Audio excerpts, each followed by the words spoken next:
Bonjour, c'est avec Bailly Khoury, directeur général opérationnel Century 21 France et toujours depuis l'atelier de management de Century 21 que nous allons aujourd'hui parler de développement. Comment résister aux secousses d'un marché qui, après avoir été bousculé et défavorable, change et évolue désormais? Et surtout, quel est l'impact sur les clients d'une présence forte des professionnels de l'immobilier sur le terrain? Bonjour Bailly Khoury. Bonjour. Un marché secoué et voué à évoluer, cette information-là, les professionnels de l'immobilier l'ont fort bien intégrée désormais. Toutefois, il me semble qu'on évoque trop peu la nécessité pour ces professionnels de l'immobilier de contourner la difficulté en adaptant leur méthode de travail. Est-ce que j'ai raison de parler ainsi ? Alors, j'ai deux réponses. La première, il y a la profession dans sa globalité. Oui. C'est votre question. Oui. Et j'aurais peut-être des réponses plus affinées quand il s'agit de parler de Century 21. Voilà. Je vous rejoins sur le fait que quand les marchés sont bousculés, et ça revient, c'est perpétuellement des marchés qui sont bousculés, c'est normal. Oui.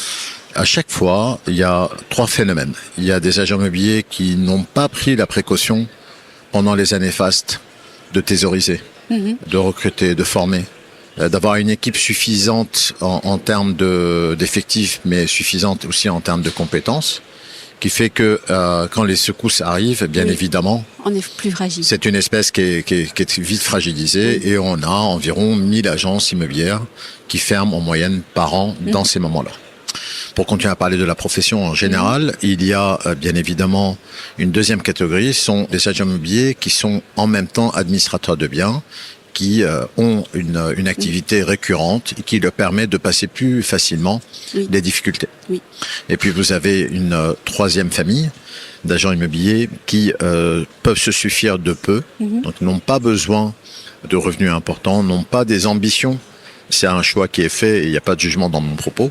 Et ceux-là traversent la crise sans difficulté et continuent à faire ce qu'ils faisaient avant sans se poser vraiment de réelles questions. Voilà. Mais alors, sur le terrain, de façon concrète, quelles sont vos recommandations pour justement passer les étapes et cette crise ? Si j'avais face à moi un agent immobilier avec qui j'échange sur ce sujet-là, je dirais que dans un premier temps, il faut vraiment nous nourrir de compétences parce que les clients, ils veulent travailler avec des gens compétents. Pas seulement avec des gens sympathiques, mais avec des gens compétents, c'est-à-dire dont les expériences sont éprouvées et dont les résultats sont annoncés. Ils veulent travailler avec des agents immobiliers qui sont soucieux du devenir de leurs clients. On a trop tendance à penser que dans le monde de l'immobilier, on fait du one-shot, c'est-à-dire dans la transaction, le client vient, on lui vend, puis il s'en va, voilà, et un acheteur vient, on lui vend également un bien et il s'en va. C'est faux. On voit que dans l'étude de Calimétrie, quand une personne vend son bien, elle reste à 10 km autour, elle rachète à 10 km autour de son premier bien, c'est-à-dire toujours autour de l'agence qui l'a accompagné pour vendre son bien. Et on a tendance à l'oublier, et donc on s'en occupe plus, et l'image de marque de l'agence est défaillante, et bien évidemment, quelques années ou quelques mois plus tard, on récupère cette mauvaise image. Mais ça, c'est une bonne nouvelle, parce que vous dites que finalement, le vendeur, l'acquéreur sont ancrés dans un terroir, mais l'agent immobilier, pour bien travailler, doit être aussi ancré dans son terroir.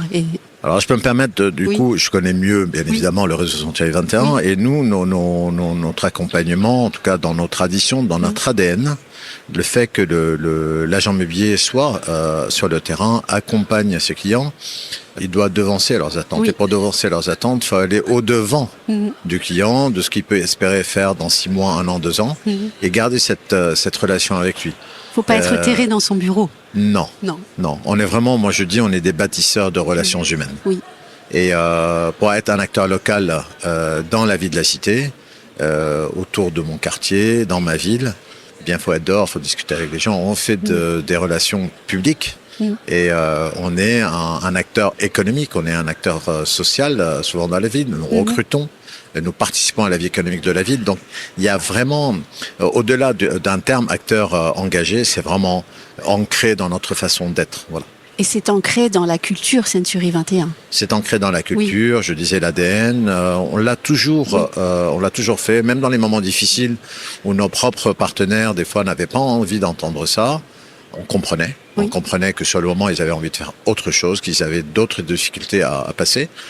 Mais on ne lâchait pas. On ne lâchait pas et on revenait sur cette idée de continuer à être sur le terrain, de continuer à accompagner les habitants et de rester avec eux. Et votre métier de franchiseur, c'est de mettre à disposition de vos partenaires les bons outils. C'est ça, le métier de franchiseur doit tout d'abord donner un pouvoir à chacun de nos agents immobiliers, c'est un savoir-faire qui est formalisé. Voilà, donc tout le monde a la même chance. Quand vous avez un savoir-faire qui est formalisé, tout le monde dans l'agence a la même chance de réussite. Voilà. C'est pas que du talent. D'ailleurs, on dit souvent que le talent vient en travaillant. Oui. Et que le travail prime. Et que le travail prime. Et puis la deuxième vocation d'un franchiseur, c'est de former. Et chez Century 21, il y a 40 personnes qui sont dévouées à l'accompagnement de nos partenaires in situ dans leurs agences. Ils viennent les aider à mettre en place un certain nombre de méthodes, d'outils en fonction de leurs besoins du moment. Nous sommes ici au cœur de l'atelier de management Century 21. C'est la dernière question, mais je pense qu'elle est très importante. Cette année, quelle idée principale, essentielle avez-vous voulu faire passer ? Le thème de notre atelier, c'est nos clients et nous. Tout ce qu'on vient de se dire, voilà. C'est ça. Et qui sommes-nous ? Je disais, nous sommes des bâtisseurs de relations. Qui sont nos clients, c'est notre avenir. Sans eux, on n'existe pas. Donc, le fond de notre thématique, c'est soigner vos conseillers, ils soigneront vos clients et ils soigneront votre entreprise. Voilà, c'est un peu l'idée de fond. Et qu'on passe de tradition à innovation. Chaque décennie qui passe, on met en place de nouvelles choses.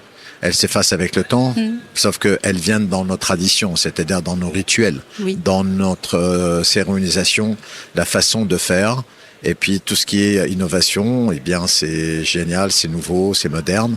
Et voilà, et là on tourne et on est habitué à ça. Voilà, et on aime ça. Voilà. Merci beaucoup, Baïkouri, et puis merci de cette invitation à l'atelier de management. Merci.